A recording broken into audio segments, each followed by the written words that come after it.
Part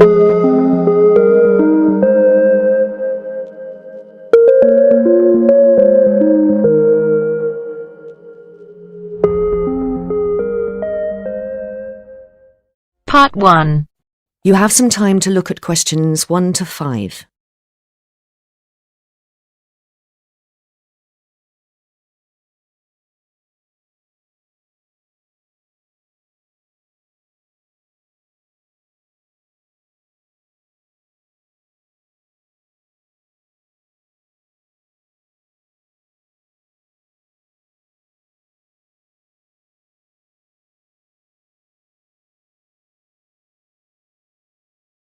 Excellent. I just need to take some details so I can send you an information pack.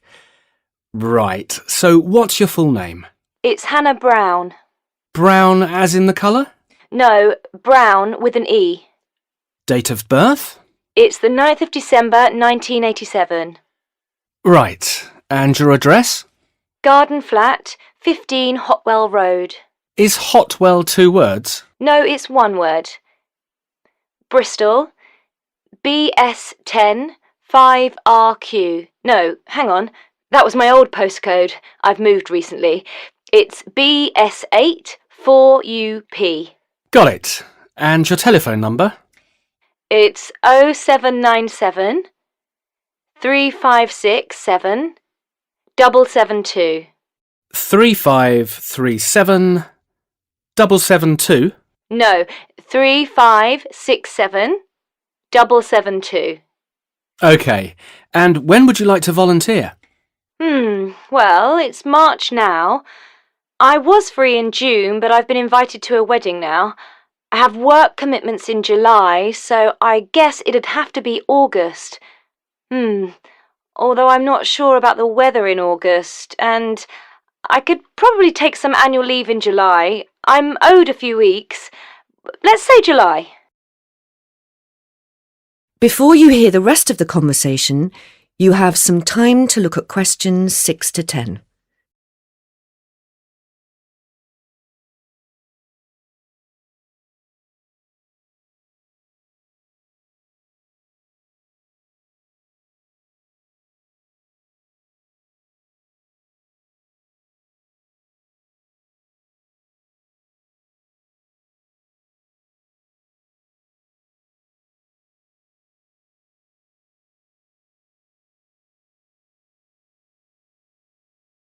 Now listen and answer questions 6 to 10.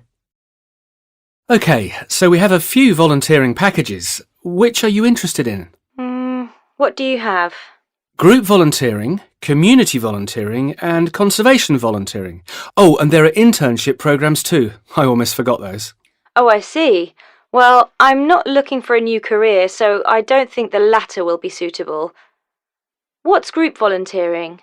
That's for people travelling with friends or family. We put together an itinerary tailored to your interests. We call it voluntourism. It's very popular. That sounds great, but I'll be travelling alone, so that's no good. How about community volunteering? That's about getting involved with the local people. Yes, that sounds more like it. Right, so your current experience, you're working at the moment, you said? Yes, I went to art school. I always wanted to be a photographer, but in the end I became a project manager. That's great. How many years have you been doing that? Well, I started as a project administrator. That must have been 8 years ago. No, it was more like 10. Now I think about it, I did that for 4 years, maybe 5. I started managing projects after that, so 6 years. Great. Right, I think I have everything I need. What about the cost? Oh, yes, of course. Well, it depends on how long you'd be volunteering. A week starts at £300 and a fortnight package can be as little as £450. That doesn't include flights, of course, which costs anywhere between £200 and £575. A month-long package is £600. No, that was for last year. Sorry, there's been a slight increase since then. £650. OK, that's about what I thought. Great. I'll get a pack to you in the post. That is the end of part 1. You now have half a minute to check your answers.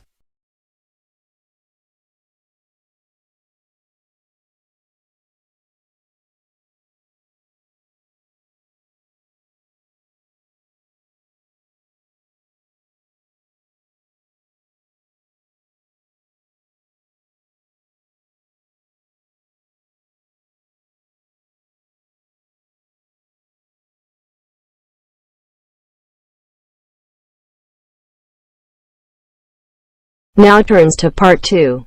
Part 2. You will hear a speech given by the head of a company to some new employees. You have 30 seconds to look at questions 11 to 16.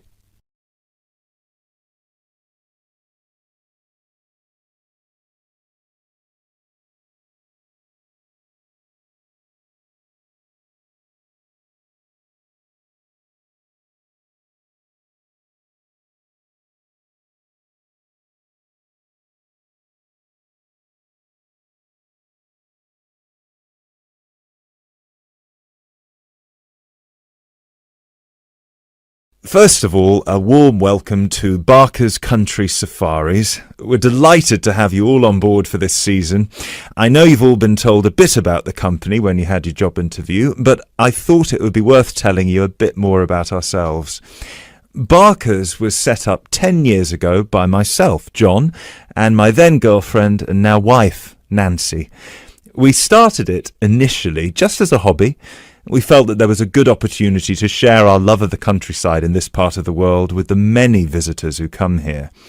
As you know, most people come for the beaches in the summer, but there is so much more to the region, and this is what we wanted to exploit. Nancy and I were born near here, and as teenagers we went climbing, kayaking, whitewater rafting, potholing, and just straightforward walking. This district is in our blood, and we love it.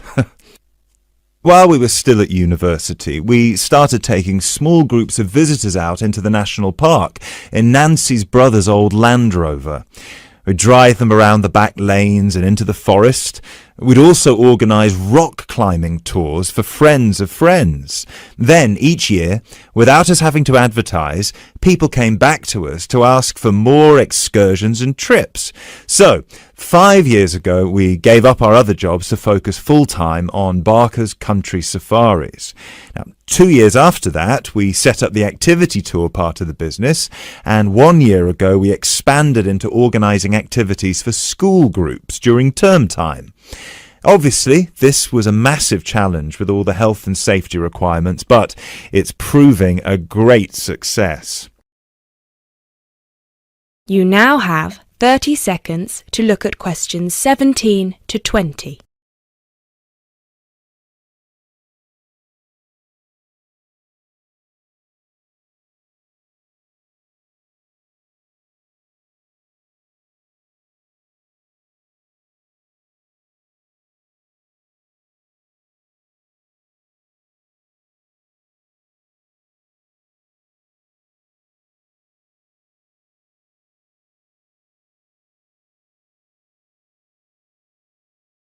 Anyway, we'll certainly not be dealing with school parties during the summer holidays.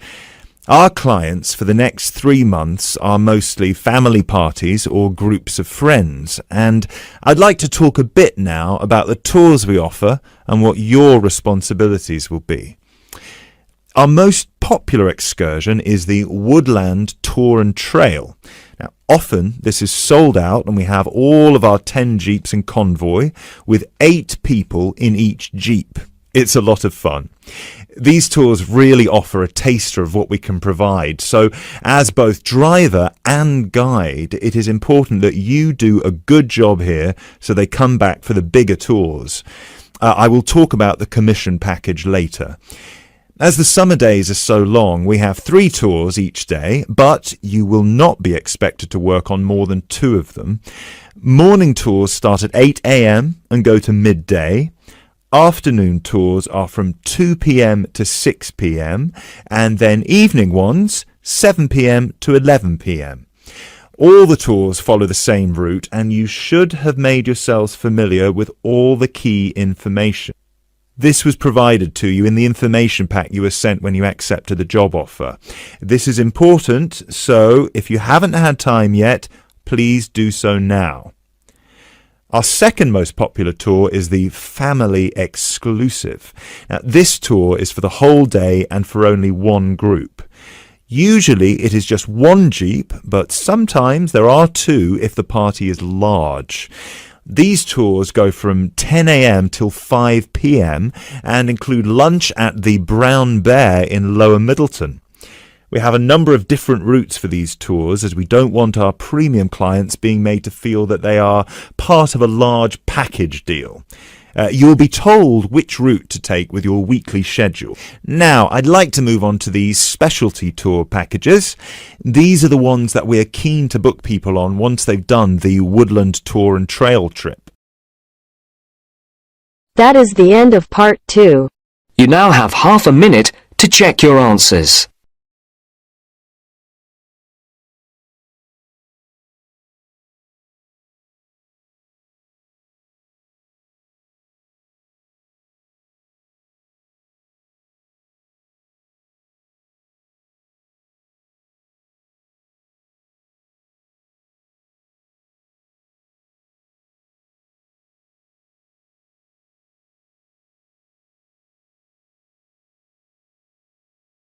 Now turns to part 3. Part 3. You are going to hear a lecture about the Miners Hotel. First, you have some time to look at questions 21 to 24.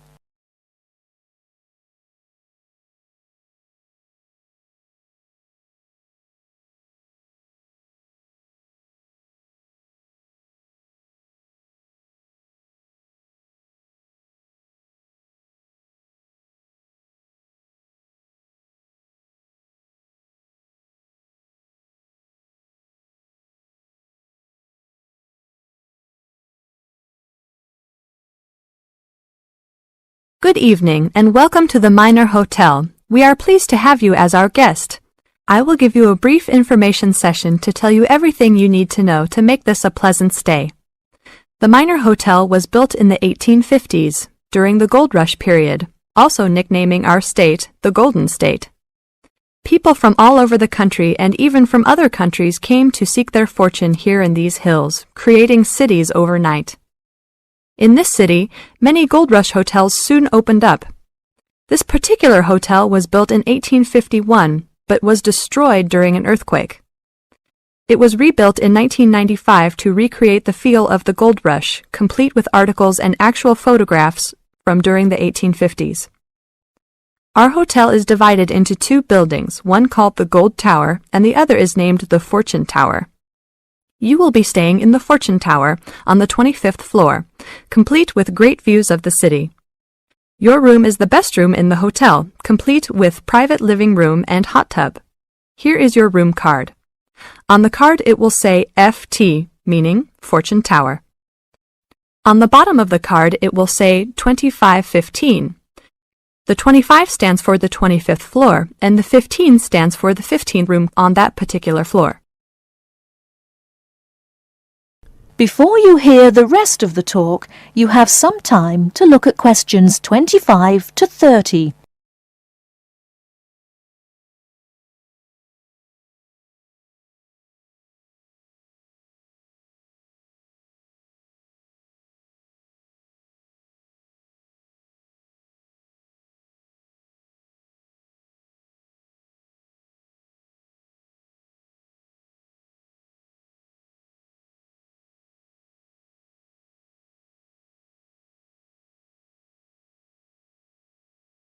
There are emergency exits in both towers of the hotel. They are located on the south side, opposite the elevators. Please use these in case of a fire or other emergency. We have some special events happening this week. Our Miners Diner is offering a special Miners Buffet dinner this Friday and Saturday for only $20 per person. This special includes all food, not including drinks and alcohol, and shows for the night. The buffet will be available from 5 to midnight. Because of the historical significance of our hotel, there are some special rules. The first rule is that there is no smoking allowed anywhere in the building, not even in your own room. This is not only to ensure the safety and health of our guests, but also the furniture and pictures can be easily damaged by smoke and other harsh treatment. Please remember that there are items of furniture over 100 years old here, so respect the rules by not smoking.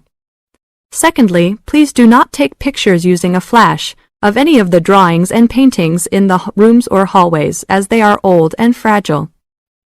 We are doing our best to preserve a national treasure, so please help us in doing so. Lastly, you will only have one set of towels and bed sheets per 3 days.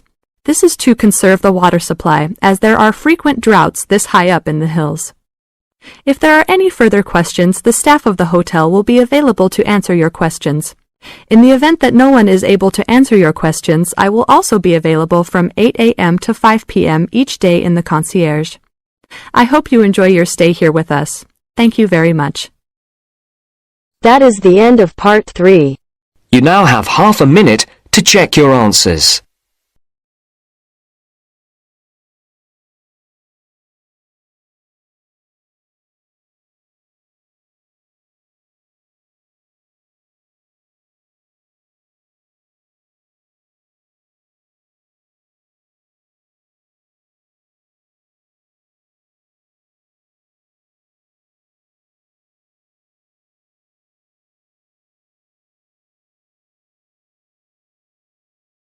Now turns to part 4. Part 4. You are going to hear a talk about the tall ships race in Britain. First, you have some time to look at questions 31 to 40.